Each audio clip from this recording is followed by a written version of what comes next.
Hello and welcome to Stories Before Sleep. I want to tell you something. There's this story about a place you've probably never thought much about. Ancient Babylon. Now I know what you might be thinking. That's ancient history.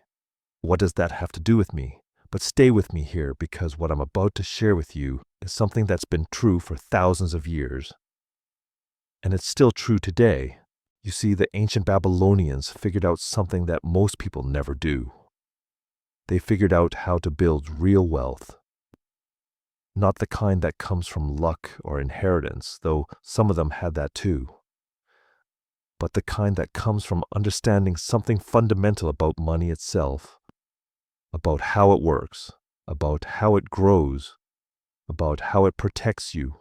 And the beautiful thing is they wrote it down. They passed it on.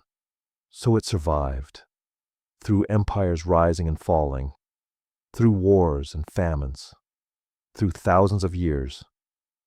And now as you're getting ready to sleep, I want to share those lessons with you. Not because you need to become rich, but because you deserve to understand something that could change how you think about your life. So let's begin. Let me tell you about a man named Arkad. Now Arkad wasn't born into wealth.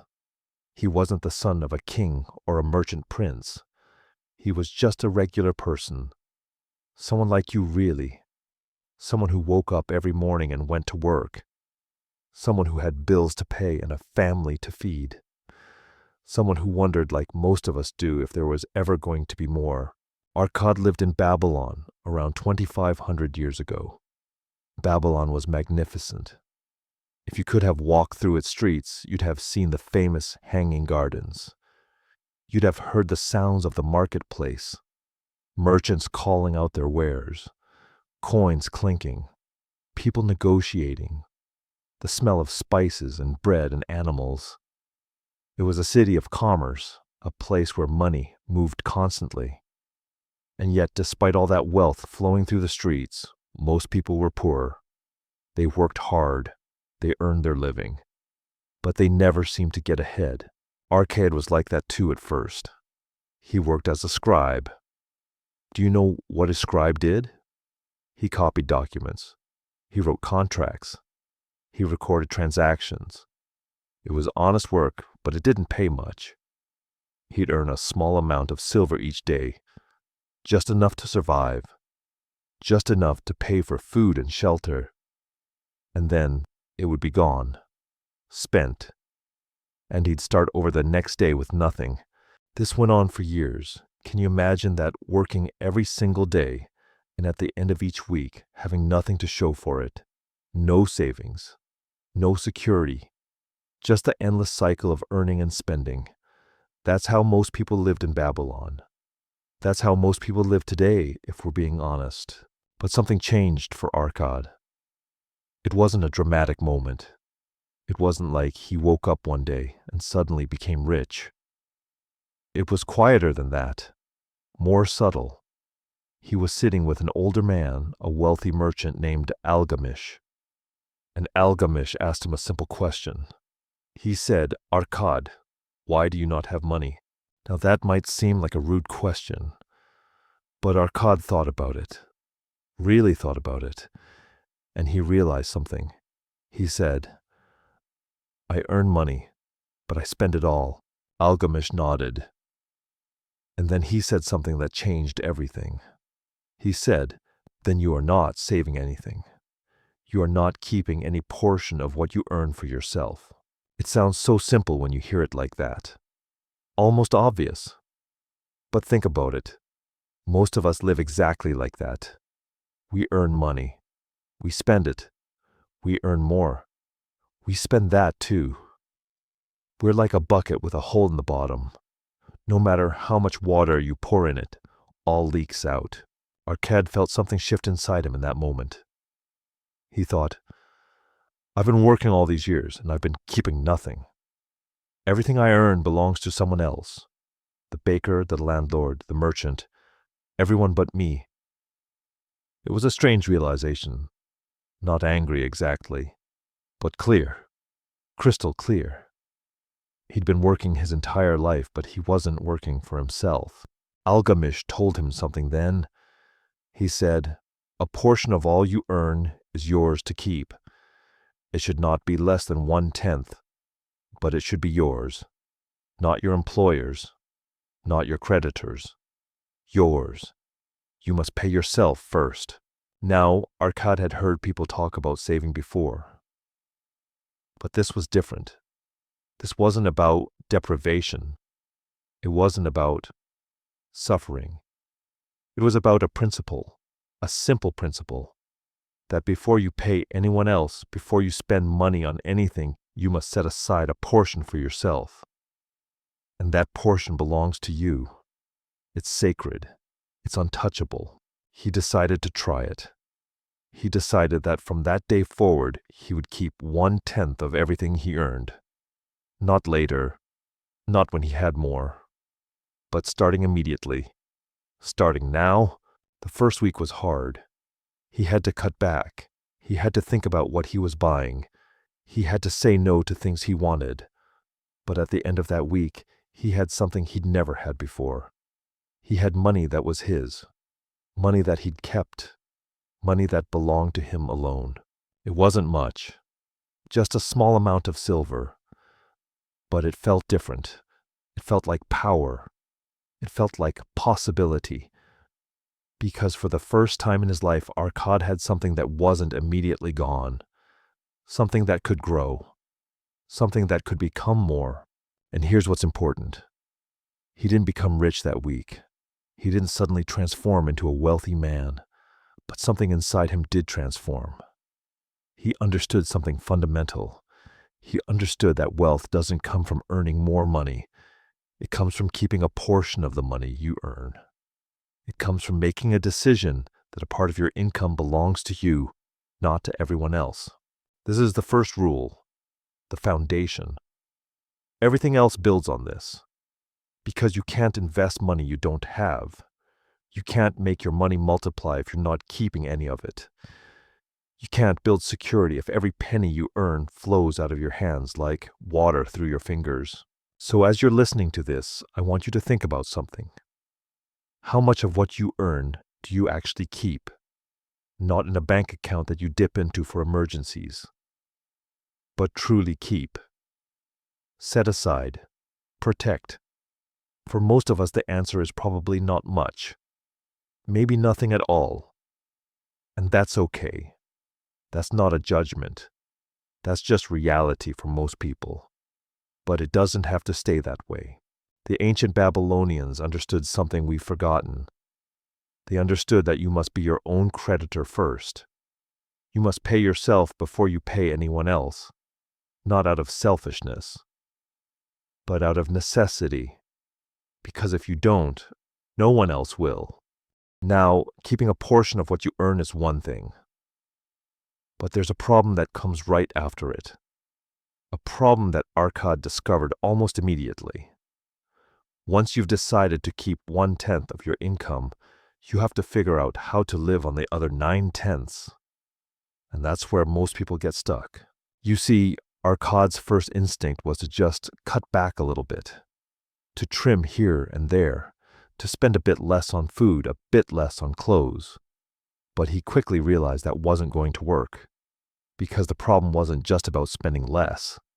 The problem was about understanding the difference between what you need and what you want.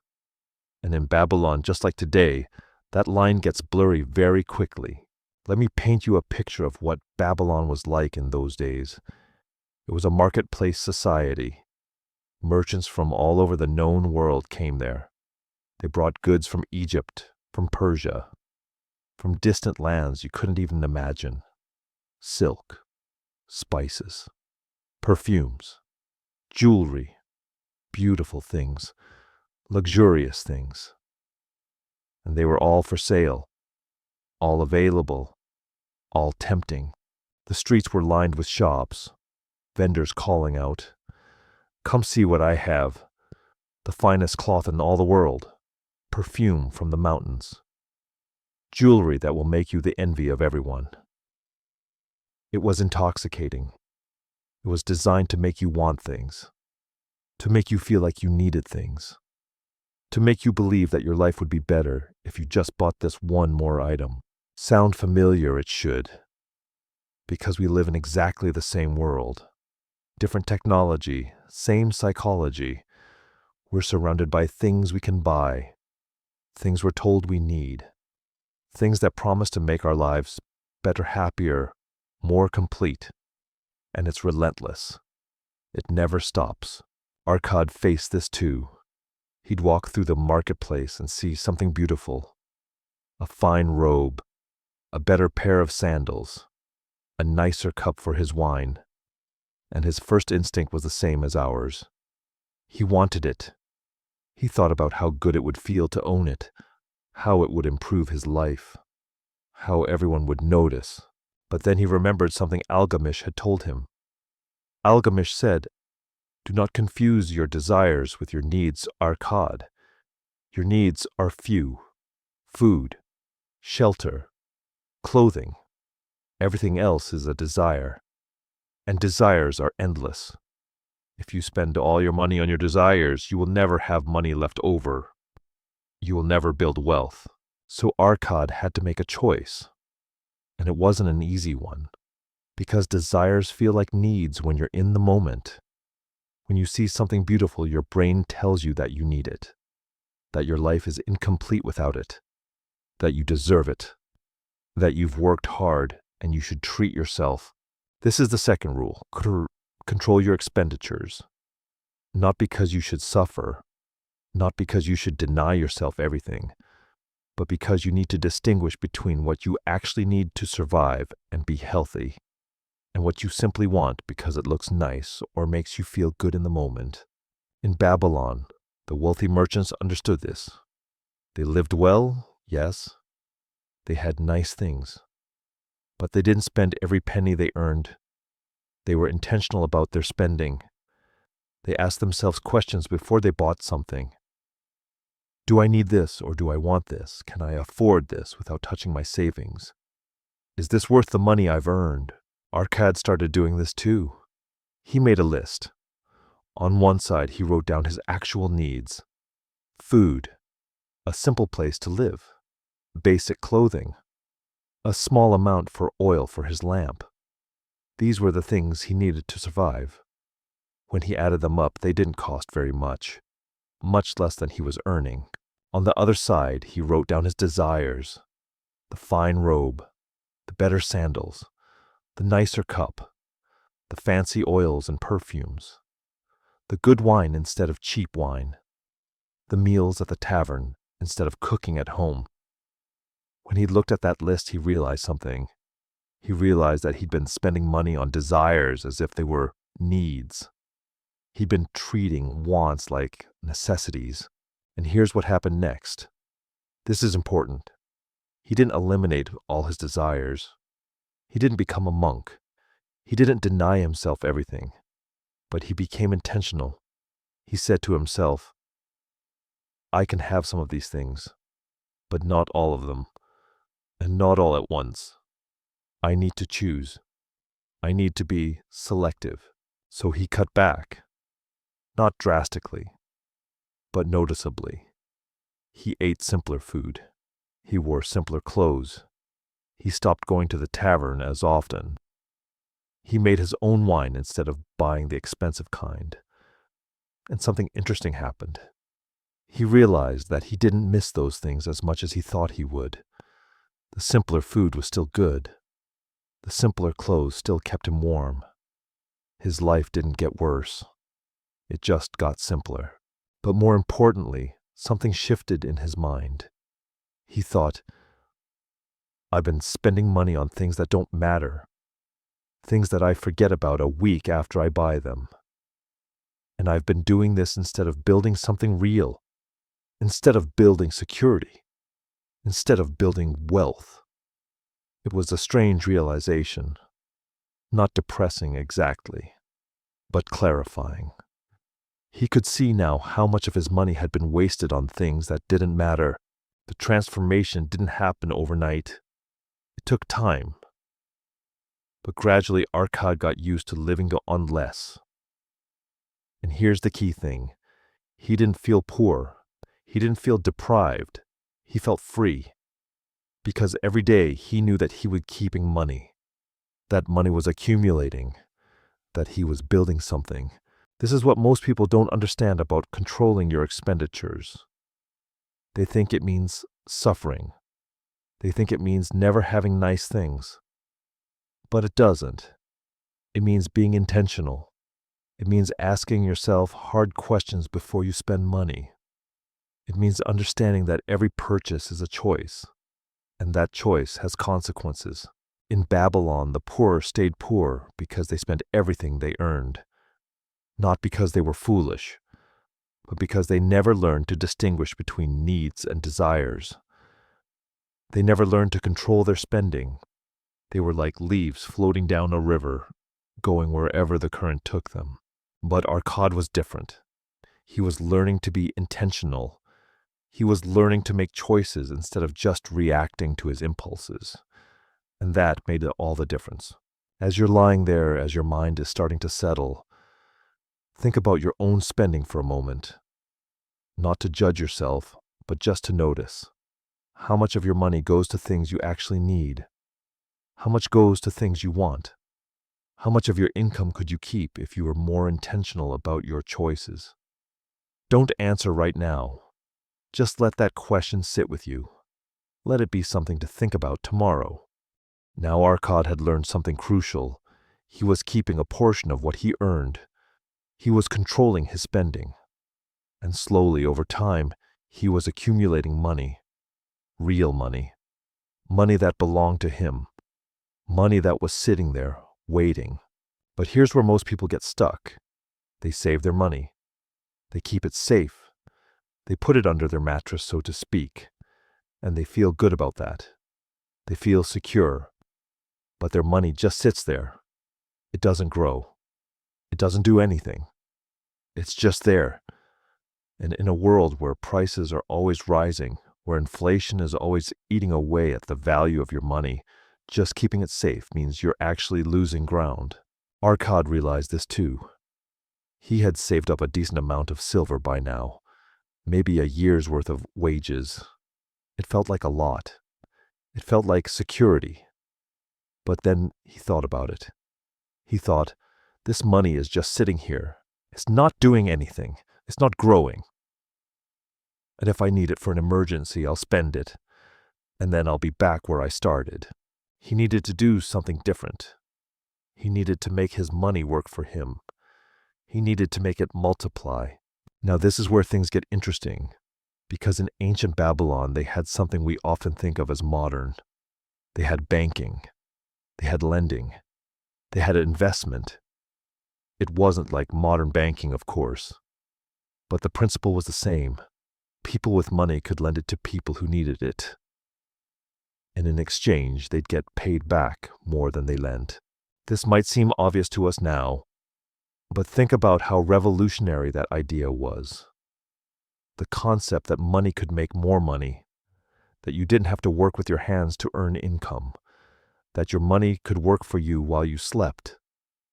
That's a profound idea, and it took real courage to trust it. Arkad went to a wealthy merchant named Samson. Samson was a man who knew how to make money multiply. He lent money to traders. They'd borrow from him, use the money to buy goods, sell those goods at a profit, and pay him back with interest. It was a simple system, but it worked. Arkad asked Samson if he could lend him money, not borrow money, but actually lend his own money to Samson and get paid back with interest.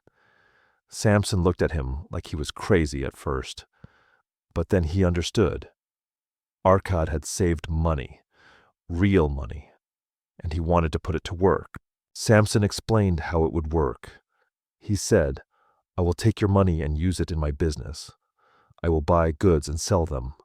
I will make a profit, and I will give you a portion of that profit. You will earn money without doing any work. Your money will multiply. Now this is where fear comes in, because lending money is risky. What if Samson lost the money? What if his business failed? What if Arkad never saw his silver again? These were real concerns. and Arkad felt them deeply. He stood there holding his small bag of silver, money he'd worked so hard to save, money that represented his freedom and his security, and he had to make a choice. Keep it safe, keep it hidden, or risk it. Put it into someone else's hands, trust that it would grow. He thought, if I don't risk this, it will never become more. It will just sit here, and I will work my entire life earning and saving, but never getting ahead. But if I risk it, I might lose it. I might end up with nothing. So what do I do? What's the right choice? This is the eternal tension of investing, the tension between safety and growth, between keeping what you have and risking it to get more. And there's no perfect answer. There's only the answer that's right for you based on your circumstances and your courage. Arkad decided to take the risk. But he was smart about it. He didn't give Samson all his money. He gave him a portion.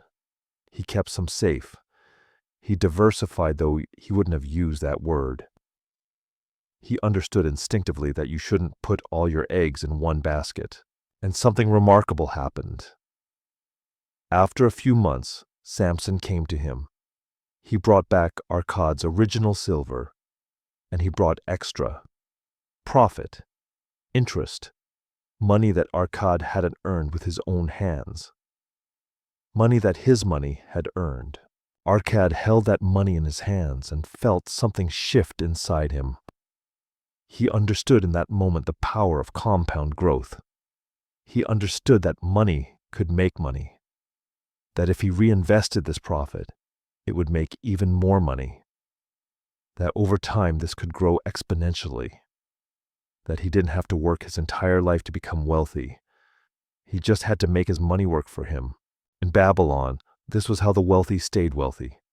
They didn't just earn income from their labor. They earned income from their capital. They had money working for them in multiple ways.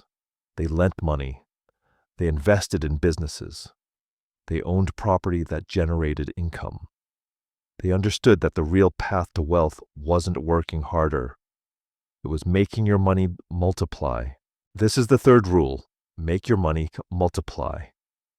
And it's not just about investing in the way we think of it today. It's about understanding that money is a tool. It's a tool that can work for you. It can generate income. It can grow, but only if you put it to work.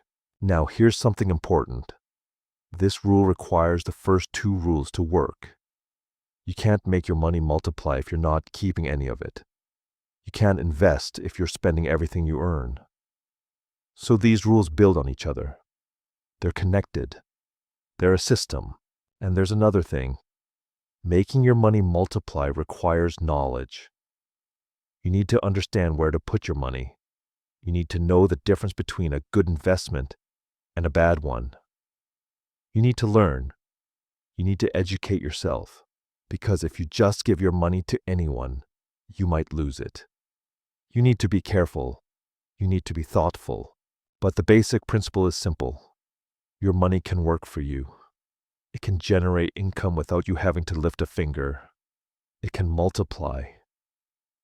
And the earlier you start, the more time it has to grow.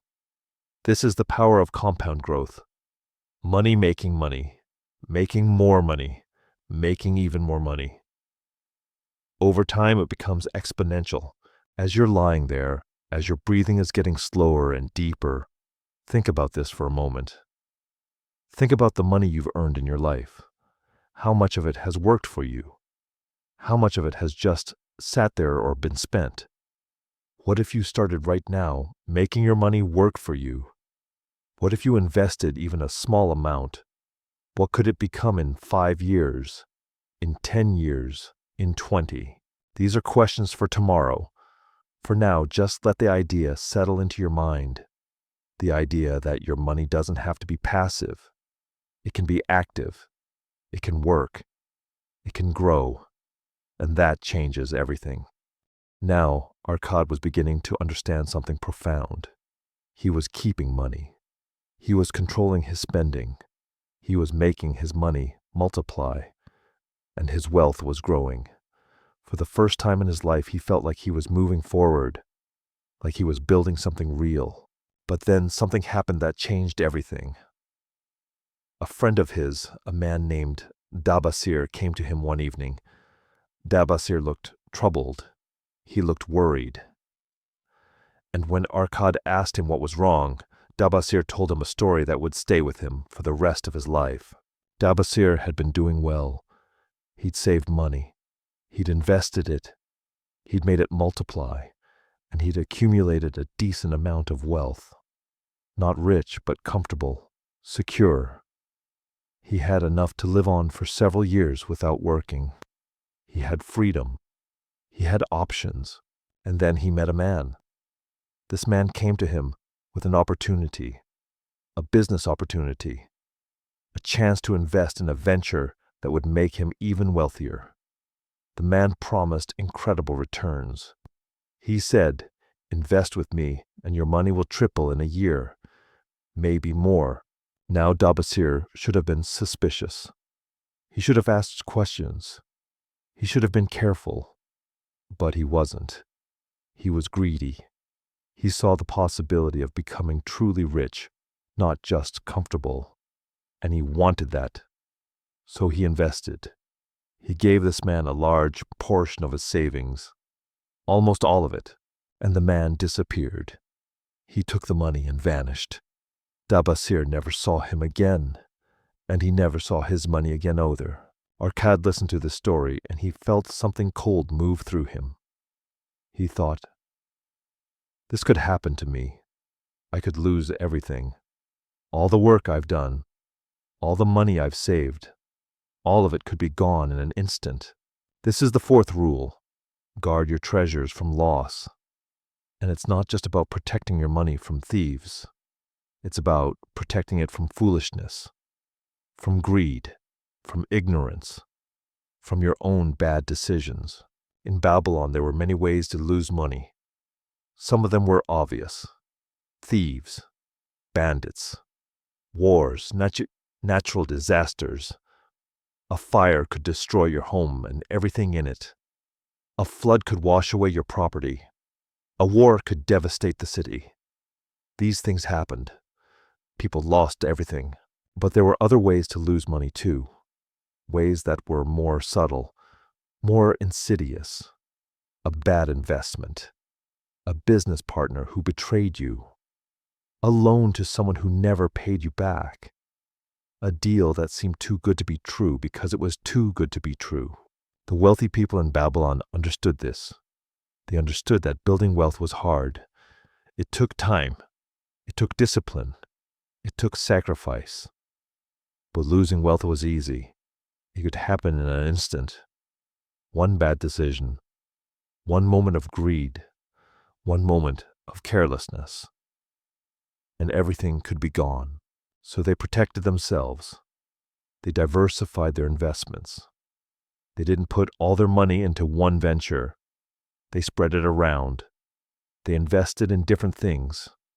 Some in lending, some in property, some in trade.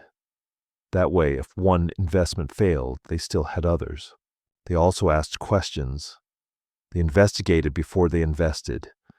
They wanted to know who they were giving their money to. They wanted to understand the business. They wanted to know the risks. They didn't just hand over their money to anyone who promised them wealth. And they were cautious about borrowing. In Babylon, there was a lot of lending. But the wealthy understood that debt was dangerous. If you borrowed money and couldn't pay it back, you could lose everything. You could even become enslaved. So they borrowed carefully. They only borrowed for things that would generate income. They didn't borrow to buy luxuries. Arkad learned all of this from Dabasir's tragedy. He learned that wealth wasn't just about earning and saving and investing. It was also about protection, about being careful, about not being greedy. He went to Algamish, the man who taught him the first rule, and he asked him about this. He said, "How do I protect my money? How do I make sure I don't lose it?" Algamish smiled. He said, First, you must understand that some loss is inevitable. You cannot protect yourself from everything, but you can protect yourself from foolishness. You can protect yourself from greed. You can protect yourself from ignorance. He explained it like this. He said, never invest in something you don't understand. Never give your money to someone you don't trust. Never risk more than you can afford to lose. And never ever believe that you can get rich quickly. Wealth takes time. If someone promises you quick riches, they are lying. And they are trying to steal from you. Arkad nodded. He understood.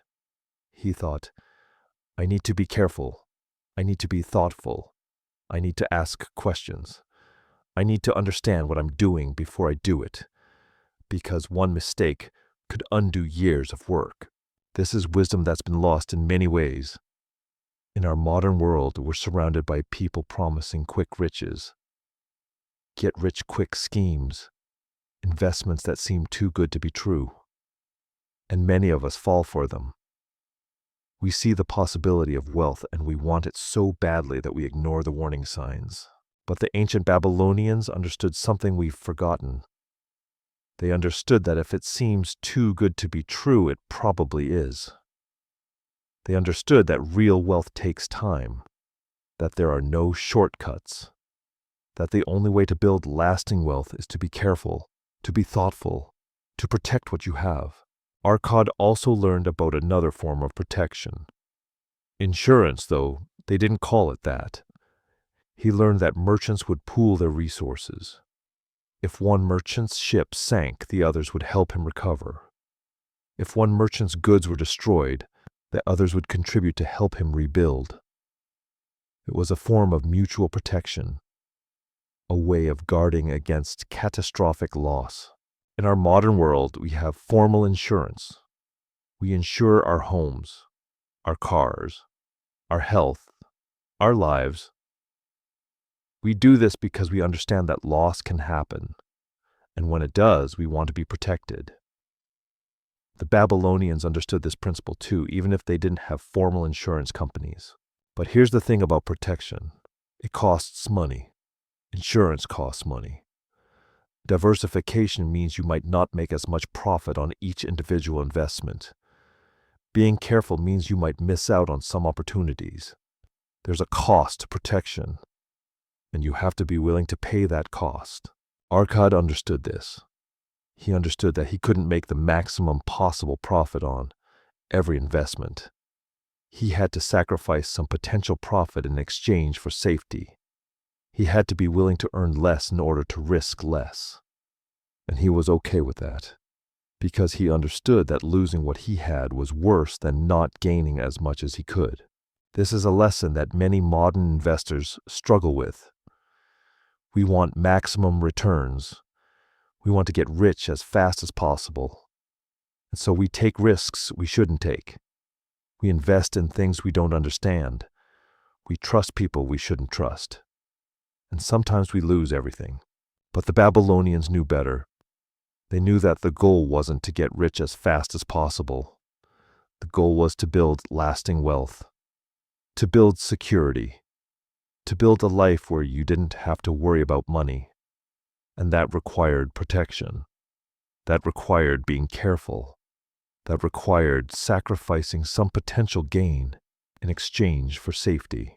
As you're lying there, as your mind is beginning to settle into that quiet space before sleep, think about this. Think about the money you have. Think about how you're protecting it. Are you diversified? Are you asking questions before you invest? Are you avoiding things that seem too good to be true? Or are you taking risks you shouldn't take? Are you being greedy? These aren't questions to answer right now. They're questions to sit with, to think about tomorrow. Because protecting what you have is just as important as building what you have. Maybe more important. Because you can always earn more money. But once it's gone, it's gone. By now, Arkad had been living by these rules for several years. He was keeping a portion of what he earned. He was controlling his spending. He was making his money multiply through lending and investment. He was protecting what he had from loss. And his wealth was growing steadily, not dramatically, but consistently. Year after year, he had more than he'd had the year before. But he was still living in a small rented room. It was simple. It was cheap. It was temporary. And one day his landlord raised the rent. It wasn't a huge increase, but it was enough to bother him. And it made him think about something he'd been avoiding. He thought, I'm paying rent to someone else. Every month I give them money and I get nothing in return. The money is gone. It's an expense. It's not building anything. What if instead of paying rent, I owned my own home? What if the money I paid went towards something that belonged to me? This is the fifth rule. Make your home a profitable investment.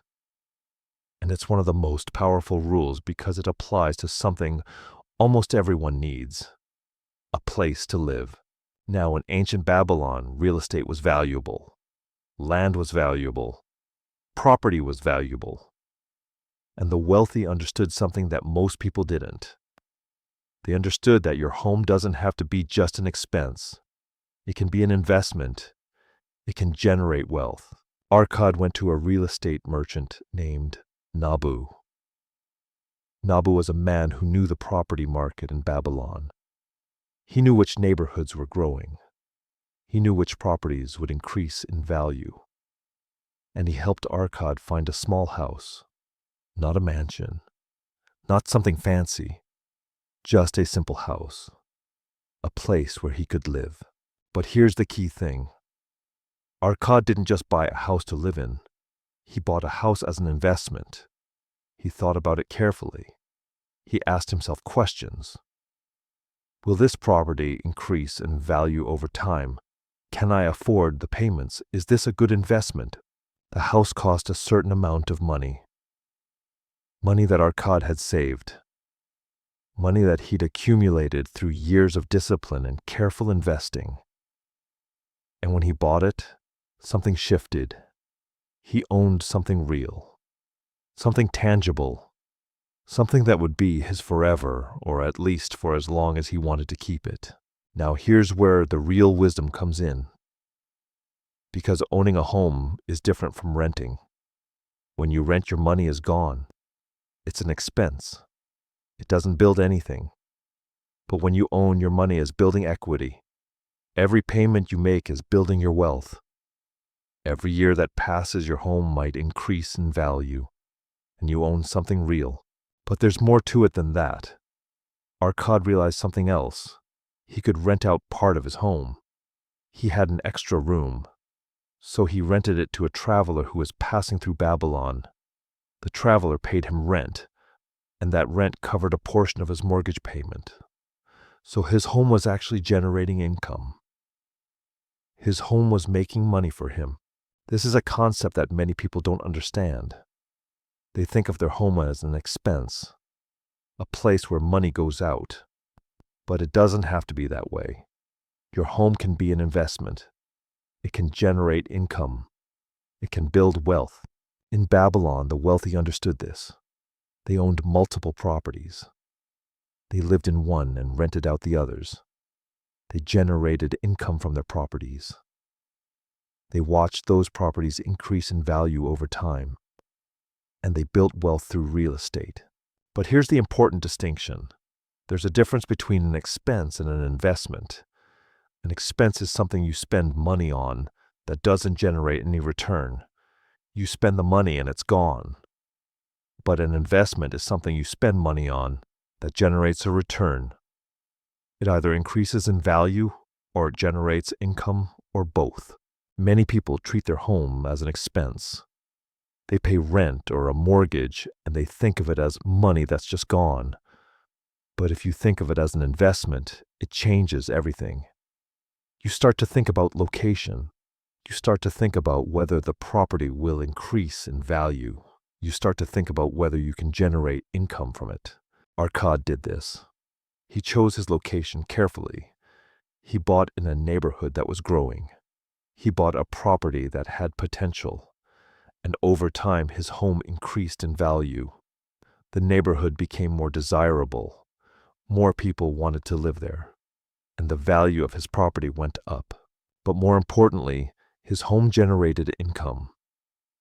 He rented out rooms to travelers. He rented out space to merchants who needed a place to store their goods. His home was working for him. It was making money. It was building his wealth. And here's something else. Once he owned his home, he didn't have to worry about rent increases. He didn't have to worry about being evicted. He had security. He had stability. He had a place that was truly his. This is something that the wealthy in Babylon understood deeply. They understood that real estate was one of the most reliable ways to build wealth. It was tangible. You could see it. You could touch it. It wasn't going to disappear like money could. It was going to be there, and it was going to increase in value over time. But there's a warning here too. Real estate requires careful thinking. You can't just buy any property and expect it to increase in value. You need to think about location. You need to think about the neighborhood. You need to think about whether it will be desirable in the future. You need to do your research. Arkad learned this too. He talked to people who knew the city. He asked them where the city was growing, where new developments were happening, where people wanted to live. And he made his decision based on that knowledge. He also made sure he could afford his home. He didn't stretch himself too thin. He didn't buy more than he could handle. He was careful. He was thoughtful. He understood that real estate was a long-term investment. It wasn't going to make him rich overnight, but over time it would build his wealth significantly. This is the difference between short-term thinking and long-term thinking. Short-term thinking says, I need a place to live so I'll rent. Long-term thinking says, I need a place to live and I want it to build my wealth so I'll buy if I can afford it. In our modern world, many people struggle with this. They rent for years paying money that goes to someone else. And they never build equity. They never own anything. But if they could shift their thinking, if they could see their home as an investment, instead of just an expense, it could change their financial life. Arkad understood this. And by owning his home, by making it an investment, he accelerated his wealth building significantly. His home was now working for him. It was generating income. It was increasing in value. It was building his security. As you're lying there, as your body is getting heavier and your mind is getting quieter, think about where you live. Think about whether you're renting or owning. Think about whether your home is an expense or an investment. Think about what it would mean if your home was working for you instead of just costing you money. These are big questions. Questions that could change your life. But they're questions for tomorrow. For now, just let them settle into your mind. Just let them be there. Arkad was now a wealthy man. Not fabulously wealthy. Not the richest man in Babylon. But genuinely wealthy. He had money. He had property. He had income coming in from multiple sources. He had security. He had freedom. He could work if he wanted to, or he could rest. He had choices. But one day, something happened that made him think deeply about the future. He was walking through the marketplace and he saw an old man. This man was bent over. He was thin. He was struggling to carry a heavy load of wood.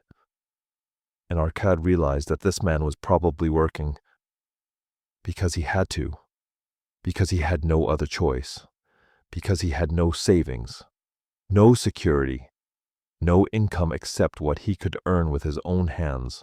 And Arkad thought about himself. He thought, one day I will be old too. My body will not be as strong. I will not be able to work as hard. What will I do then? What if I have no income? What if I have to work until the day I die just like that old man? This thought frightened him, not because he was afraid of death, but because he was afraid of being dependent, of being vulnerable, of having to struggle in his old age. And he realized something important. He realized that he needed to plan for the future. He needed to ensure that he would have income even when he could no longer work. This is the sixth rule: ensure a future income. And it's one of the most important rules because it's about security. It's about freedom. It's about dignity in your later years. In ancient Babylon, there was no social security. There were no pensions. There were no government programs to help the elderly. If you didn't have money saved, if you didn't have income, you were in trouble. You had to rely on your children, or you had to keep working, or you had to beg. The wealthy understood this. They understood that they needed to plan for the time when they could no longer work. And they did this in several ways. First, they accumulated enough wealth that the income from their investments could support them. They had money lending out at interest. They had property generating rent. They had businesses that produced income. And they made sure that this income was enough to live on, even if they never worked another day in their lives. Second, they built businesses and properties that would continue to generate income even after they were gone. They wanted to leave something for their children. They wanted their wealth to continue. They wanted their legacy to live on. Arkad did both of these things. He looked at his income. He had money coming in from his lending. He had rent coming in from his properties. He had income from his business ventures. And he calculated how much he needed to live on. He realized that his income was already more than enough. He could stop working tomorrow, and he would still have enough to live on for the rest of his life. But he didn't stop working. Instead, he continued to build. He continued to invest. He continued to accumulate wealth, because he understood something important. He understood that the more wealth you have, the more secure you are. The more options you have, the more freedom you have. He also thought about his legacy. He thought, what will I leave behind? What will happen to my wealth after I'm gone? Do I want my children to inherit it? Do I want it to continue to grow? Do I want it to help others? These are profound questions, and they're questions that many people never ask themselves. We spend our lives accumulating wealth, but we don't think about what happens to it after we're gone. We don't think about our legacy. Arkad thought about these things deeply. He thought, I have built something. I have created wealth. I have created security, and I want that to continue. I want my children to benefit from it. I want my name to be remembered. I want my work to matter. He went to Algamish again, and he asked him about this. He said, how do I ensure that I will have income in my old age? How do I ensure that my wealth will continue after I'm gone? Algamish smiled. He was old now. He was near the end of his life. But he was still wealthy. He was still secure. And he told Arkad something important. He said, you must think of yourself as a channel, not a destination. Money flows through you. It comes in, and it goes out. Your job is to direct that flow, to make sure that some of it stays with you, to make sure that some of it grows, to make sure that some of it is passed on. He explained it further. He said, when you are young, you focus on accumulation. You earn, you save, you invest, you build. But as you get older, you need to shift your focus. You need to think about preservation. You need to think about legacy. You need to think about what will happen after you're gone. Arkad understood. He realized that he needed to do two things. First, he needed to make sure he had enough wealth and income to support himself for the rest of his life. He needed to calculate how long he might live, how much he would need to spend each year, and make sure he had enough. This was his security. This was his peace of mind. Second, he needed to think about what he would leave behind. He needed to decide what would happen to his wealth. Would he leave it to his children? Would he leave it to charity? Would he leave it to build something that would outlive him? These were important decisions. He also realized something else. He realized that by ensuring a future income for himself, he was also ensuring that he wouldn't be a burden on his children. He wouldn't have to depend on them. He would be independent. He would be dignified. He would be free. This is something that many people don't think about. We think about retirement as a time when we stop working, but it's more than that. It's a time when we need to have income without working. It's a time when we need to be independent. It's a time when we need to maintain our dignity. In Babylon, the wealthy understood this. They understood that the goal of wealth wasn't just to have nice things. It was to have freedom. It was to have security. It was to have the ability to live on your own terms, even in your old age. Arkad made a plan. He calculated how much he would need to live comfortably for the rest of his life. He looked at his income. He looked at his assets, and he realized that he had more than enough. He had security. He had freedom. He had the ability to retire whenever he wanted. But more importantly, he realized something deeper. He thought, I have built something that will outlive me. I have created wealth that will continue to generate income long after I'm gone. I have created a legacy. My name might be forgotten, but my work will continue. My wealth will continue to help people. My life will have mattered. This realization brought him peace. Not the peace of having a lot of money, but the peace of knowing that he had done something meaningful, that he had built something real, that he had ensured not just his own future, but a future for those who would come after him. As you're lying there, as your breathing is becoming slower and deeper, as your mind is beginning to drift, think about your own future for a moment. Think about what you want your life to look like when you're old. Think about whether you have a plan. Think about what you want to leave behind. Think about your legacy. These are big questions, questions that require thought and reflection.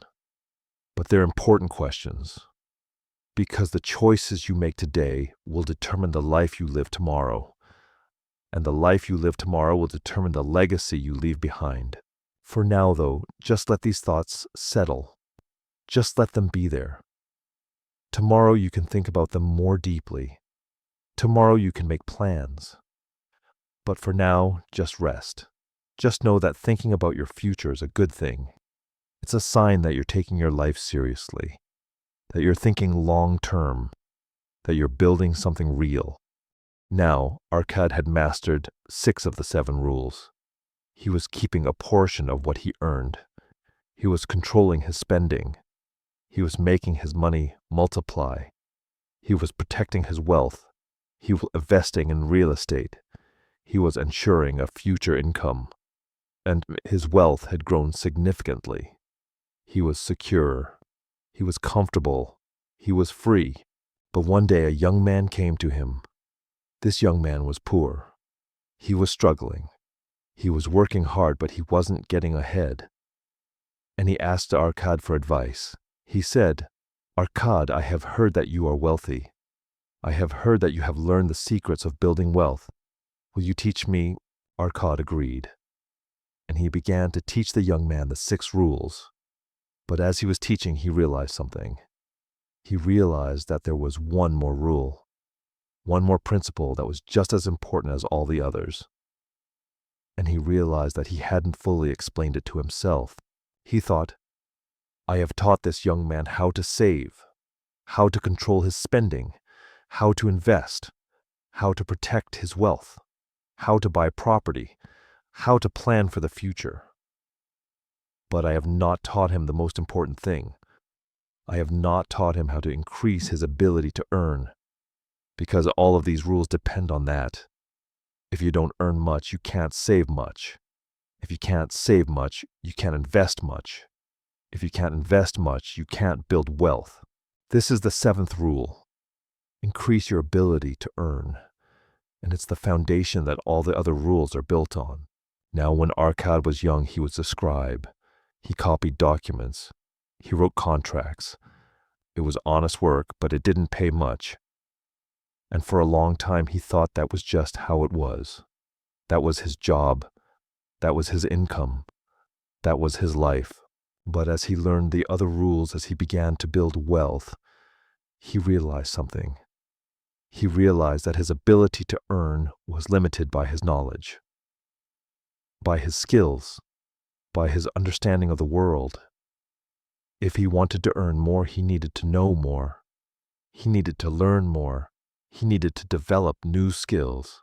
So he started to educate himself. He learned about business. He learned about lending and investment. He learned about real estate. He learned about the markets. He learned about people. He learned about how money worked. And as he learned, his ability to earn increased. He could see opportunities that others couldn't see. He could make better decisions. He could earn more. In ancient Babylon, education was valuable. Knowledge was valuable. The scribes were educated men. They could read and write. And because of that, they earned more than laborers. The merchants were educated men. They understood business. They understood markets. They understood people. And because of that, they earned more than ordinary workers. The wealthy understood this. They understood that education was an investment. They sent their sons to school. They taught them business. They taught them how to think. They taught them how to see opportunities. And because of that, their sons could earn more. Their sons could build wealth. Arkad did this too. He educated himself. He read everything he could. He talked to people who knew more than he did. He asked questions. He learned from his mistakes. He was always trying to improve, always trying to learn something new, always trying to increase his ability to earn. And it worked. As his knowledge increased, his earning ability increased. He could see opportunities that others missed. He could make better investments. He could negotiate better deals. He could earn more money. And because he could earn more, he could save more. He could invest more. He could build wealth faster. This is something that many people don't understand. They think that wealth comes from luck, or from inheritance, or from working harder. But the truth is, wealth comes from knowledge, from understanding how the world works, from developing skills, from increasing your ability to earn. Think about it. If you're a laborer, you can only earn what your labor is worth. If you're a skilled craftsman, you can earn more because your skills are more valuable. If you're a merchant, you can earn even more because you understand business. If you're an educated man, you can earn even more because you can see opportunities and make better decisions. Each level of knowledge and skill increases your earning potential. And the more you earn, the more you can save, the more you can invest, the more you can build wealth. Arkad understood this deeply, and he made a commitment to himself. He committed to always learning, to always improving, to always developing new skills. He spent time reading. He spent time talking to people who knew more than he did. He spent time thinking about how to do things better, and he did the same for the young man he was teaching. He didn't just teach him the rules. He taught him how to think. He taught him how to observe the world. He taught him how to ask questions. He taught him how to learn. He said to the young man, "The most valuable investment you can make is in yourself, in your knowledge, in your skills, in your ability to earn, because everything else flows from that. If you increase your ability to earn, everything else becomes possible." The young man listened, and he took this advice seriously. He started to educate himself. He learned about business. He learned about the markets. He learned about people. And as he learned, his ability to earn increased. He could see opportunities. He could make better decisions. He could earn more money. This is the power of the seventh rule. It's not just about earning more money today. It's about positioning yourself to earn more money tomorrow. It's about investing in yourself. It's about understanding that your mind is your greatest asset, that your knowledge is your greatest wealth. In our modern world, this is more true than ever. The world is changing rapidly. New technologies are emerging. New opportunities are appearing. And the people who succeed are the people who are willing to learn, who are willing to adapt, who are willing to invest in themselves. Arkad understood this thousands of years ago. He understood that the journey to wealth wasn't just about following rules. It was about continuous improvement.